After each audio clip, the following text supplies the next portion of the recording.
చూడండి, ఒక వాక్యం చెప్తాను.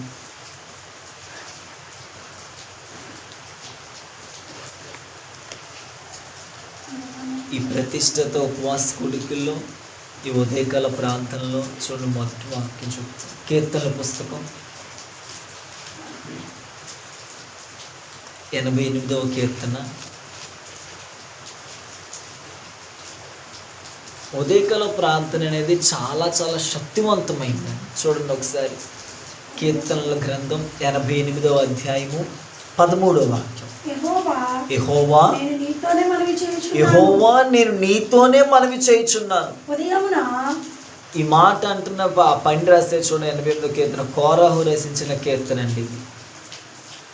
ఆ పైన ఉంది, ఆ కింద అంటున్నారు, యెహోవా నేను నీతోనే మనవి చేస్తున్నా, నేను నీతోనే మాట్లాడుతున్నా, నేను ఎవరితోనూ మాట్లాడడం లేదు, నేను నీతోనే మాట్లాడుతున్నా. యెహోవా నేను నీతోనే మనవి చేయుచున్నాను.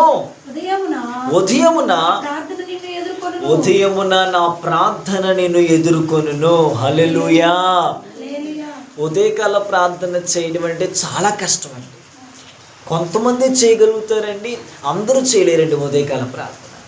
ఎందుకు కొంతమంది చేయగలరా, అందరూ చేయలేకపోతే కారణం ఏంటంటేనండి, ఉదయకాల ప్రార్థన చేయడానికండి ఫస్ట్ మనకి అడ్డంకు ఏంటంటేనండి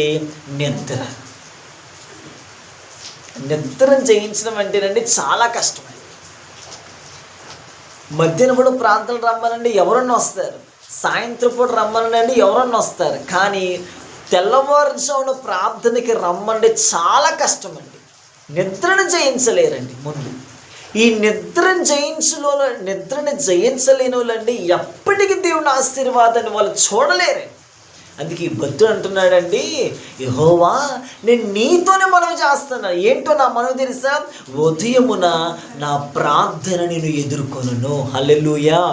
మన ప్రార్థన అండి ఏమంటే ఎదుర్కోవటం, మీకు నేను చాలాసార్లు చెప్పాను, ఎదుర్కోవటం అంటేనండి ఒక వ్యక్తి మనకి ఎదురుగా వస్తున్నాడండి, మనం ఎదురుగా వెళ్తున్నామండి, దాన్ని ఎదుర్కోవడం అనే అంటారండి.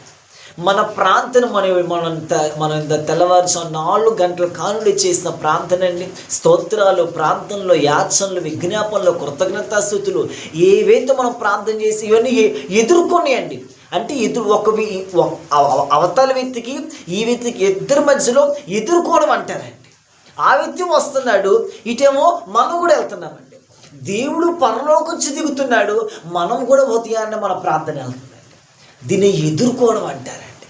అప్పుడు ఎదుర్కొన్నప్పుడు అండి దేవుడండి బలమైన కార్యం జరిగింది, బలమైన అద్భుతం జరిగిందండి. ఉదయకాల ప్రార్థన ఎవరైతే చేస్తారనండి వాళ్ళు ఆత్మీయ జీవితంలో స్థిరంగా నిలబడతారండి. వాళ్ళు ఎవరు కూడా వాళ్ళు ఇంకా కదల్చలేరండి. ఏ వ్యక్తి కూడా వాళ్ళు ఇంకా కదల్చలేరు, వాళ్ళ స్థిరంగా నిలబడిపోతారంటే.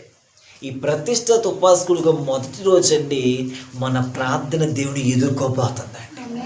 చూడండి, ఇర్మియా ఈ మాట చెప్పి ముగిస్తారు. ఇర్మియా పుస్తకంలో అండి ఇర్మియా అంటాడు, ఇర్మియాతో దేవుడు అంటాడు, పెందలుగా లేచి నా ప్రవక్తలను పంపిస్తున్నా కానీ చాలామంది వినడం లేదంటారు. చూడండి, ఇర్మియా పుస్తకం 7వ అధ్యాయం 13వ వాక్యం. నేను మీతో మాట్లాడినను పెందలకాడ లేచి మీతో మాట్లాడినను మీరు వినకయు, మిమ్మల్ని పిలిచినను మీరు ఉత్తరమీయకయు ఉండిన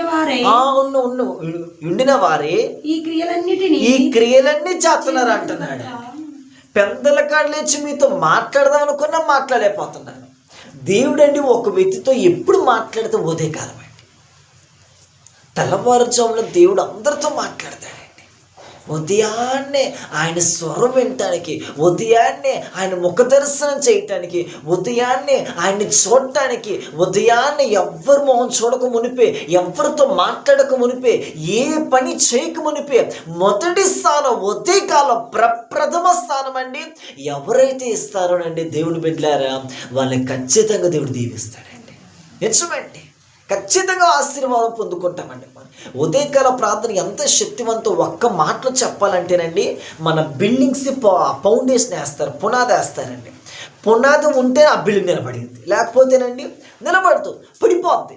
సేమ్ అదే విధంగా మన ఆత్మీయ యాత్రలో అండి, ఆత్మీయ జీవితంలో ఉదయకాల ప్రార్థన అంత బలమైందండి. ఆ పునాది, ఆ పిల్లర్లు మనం ఎప్పుడైతే వేసుకుంటామనండి, ఎన్ని తుఫాలు వచ్చినా, ఎన్ని గాలి వచ్చినా, ఎన్ని సమస్యలు వచ్చినా, ఎన్ని శోధనలు వచ్చినా మనం పడిపోండి. ఎందుకు? ఆల్రెడీ మనం పునాది వేసుకున్నాం. ఈ పునాది లేకేనండి అందరు పడిపోతున్నారండి. కానీ ఉదయకాల ప్రార్థన చాలా శక్తివంతమైందండి. ఉదయకాల ప్రార్థన ఇంకా చెప్పాలంటేనండి, సాతాను ఏదైతే ఉదయకాలమే చెయ్యాలనుకున్నాడో అవన్నీ తారుమారు చేసేదే ఉదయకాల ప్రార్థన అండి. హల్లెలూయా. శత్రువు ఏదైతే మన ప్రాజెక్టు పని ఏది చేయాలనుకున్నాడు మన మీద, ఈరోజు ఉదయాన్నే అరే వీళ్ళ గురించి ఇలా ఈ ప్రాజెక్టు పని చేయాలరా అని అనుకుంటాడనండి, వాడు ఫెయిల్ అయిపోతాడు. ఎందుకంటే వాడికంటే మనం ముందుగా లేచి, యోబట్టండి ఉదయాన్నే లేచి పిల్లల కోసం, అరుణోదయం లేచి పిల్లల కోసం ప్రార్థన చేసేవాడండి. మనం పిల్లల కోసం, భర్తల కోసం, కుటుంబం కోసం, సంఘం కోసం, దేశ క్షేమం కోసం అండి ఉదయాన్నే లేచి ప్రార్థించాలి. మన ఆది అపోస్తులు, ప్రవక్తలు ఉదయాన్నే లేచి ప్రార్థించేవాళ్ళండి. ఈరోజు ఉదయకాల ప్రార్థన చేయడానికి చాలా సంఘాల్లో గానండి కరువు అయిపోయిందండి. ఎందుకు కరువు అయిందంటేనండి నిద్ర అండి. నిద్రను చేయించలేకపోతున్నారండి ఈరోజు చాలామంది. నేను చెప్తున్న దైవజనమా, ఉదయకాల ప్రార్థన నువ్వు నిద్రను చేయిస్తే కనుక ఖచ్చితంగా ఒక నిద్ర ఒక పాపలాగా పాపని జయించగలుగుతారని నిద్రను చేయించలేరండి. నిద్రను ఒక పాపంగా మనం భావిస్తారంటే ఖచ్చితంగా జయించగలం. అది కూడా ఒక పాపమే అనుకుంటేనండి, చూడండి నేను కానీ చెప్పిన ముగిస్తాను, నేను కానీ ప్రార్థన చేయలేకపోయానా పాపం చేస్తున్నాను అంటాడు సమూయేలు. చూడండి, ఈ మాట చెప్పి ముగిస్తాను. మొదటి సమూయేలు, నేను కానీ ఇతరుల కోసం ప్రార్థన చేయలేకపోయి నేను పాపం చేస్తున్నాను అంటాడు సమూయేలు.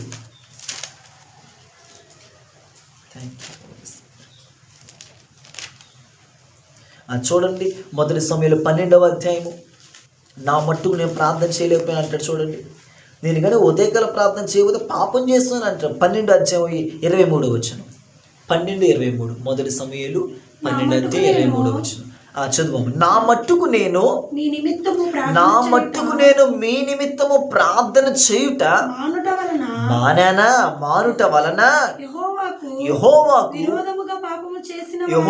విరోధముగా పాపం చేసిన వాడిని అగుదును. అది నాకు ఏంటి దూరమగును గాక? ప్రార్థన పాపమా?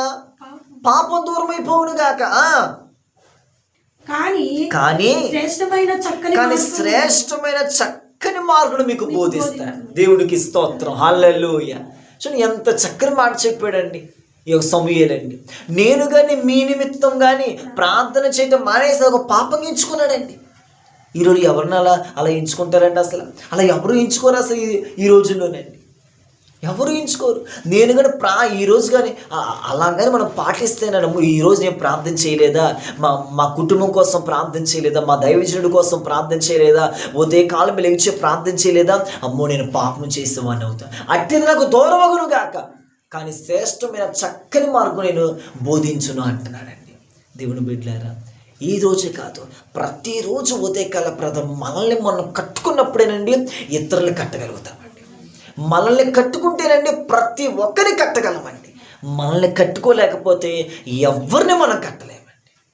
కాబట్టి ఉదయకాల ప్రార్థన ఎంత శక్తివంతమైందంటే ఎదుర్కొనే నీవు దేవుడు కలిసేది ఎక్కడంటే ఉదయకాల ప్రార్థనే. ఆయన వస్తాడు, మనం వెళ్తాం. ఎదురుపడే రోజు ఏంటంటే ఉదయకాల ప్రార్థనేనండి. ఉదయకాల ప్రార్థన అంత శక్తిమైంది కనుక అందుకే ఇర్మియా తన పెందల కాడే లేచి నా ప్రవక్తల్ని పంపుతున్నా, నా వాక్కు వినిపిస్తున్నా కానీ మీరు వినడం లేదు. ఇర్మియా వాక్కు వినపడుతుంది. దేవుని బిడ్డలారా, ఇక నుంచి లెగుతాం ఉదయకాలమే. ఈ ప్రతిష్ఠిత ఉపవాస కొడుకులో ఉదయకాల మనం ఎన్ని ప్రార్థనలు అయితే చేసామో ఇవన్నీ ఎదురైనాయని ప్రభు ఖచ్చితంగా ప్రతిఫలం ఇస్తాడు. ఈ వాక్యం దేవుడు దీవించును గాక. కూర్చొని ప్రార్థన చేసుకో. ప్రేమస్వరూపి, నమ్మదగిన సహాయకుడే మీకు వందనాలు ప్రభా. ఈ ఉదయకాల సమయంలో ఒక శక్తివంతంగా మాతో మాట్లాడారు ప్రభా. నిజమే, ఉదయకాల ప్రార్థనని ఒక ఎదుర్కొనేది ప్రభా. నాయన ఆ యొక్క ఒక మనిషి ఏ విధంగా అయితే ఎదుర్కొంటారో ప్రభా, అయ్యా ప్రార్థన అనే ఒక ఎదుర్కొనే జీవితం గురించి మీరు మాట్లాడారు ప్రభా. నిజమే ప్రభా. అయ్యా ఎంతోమంది ఉదయకాల ప్రార్థన చేయడానికి నిద్ర అడ్డు వస్తుంది ప్రభా. ఆ నిద్రను జయించే వ్యక్తులుగా మార్చండి. ఈ దినమే యేసునామమున నీ సేవకుడిగా ప్రభా అందరి కోసం ప్రార్థిస్తున్నాను ప్రభా. ఉదయకాల ప్రార్థన చేయకుండా ఎవరైతే ఆగిపోయారో వాళ్ళ బలిపీఠలు మరలా ఈ ఉదయకాల ఈ సెప్టెంబర్ నెల మాసంలో మరలా సరి చేయబడునుగా అక్కడ వేడుకుంటున్నాం ప్రభా. అయ్యా 8 నెలలు కాపాడి ఈ 9వ నెల అడుగు పెట్టించారు. మీకు స్తోత్రములు ప్రభా. స్తోత్రమయ్యా, స్తోత్రము నాయన. అయ్యా సమూయేలు అంటున్నాడు, అయ్యా నేను కానీ మీ నిమిత్తం ప్రార్థన చేయటం మానేశాను, పాపంతో పోల్చుకున్నాడు అయ్యా. అట్టిది నాకు దూరమగునుగా కన్నాడు అయ్యా. అయ్యా ఉదయకాల ప్రార్థన చేసే వ్యక్తులుగా అప్పుడు శ్రేష్టమైన చక్కని మా మార్గాలు మేము తెలుసుకుంటాం ప్రభు.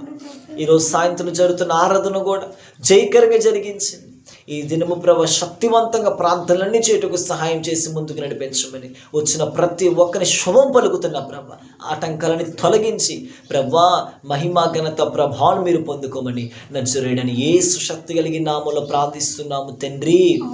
మన తండ్రిని దేవుని ప్రేమ, కుమారుడిని యేసుక్రీస్తు వారి కృప, పరిశుద్ధాత్మకుని సహవాసము కూడిన మనకును సకల కూడి పరిశుద్ధులకు ఈ యొక్క ప్రతిష్ఠిత ఉపవాసులకి సదా తోడిని ముందుకు నడిపించుదురుగాక.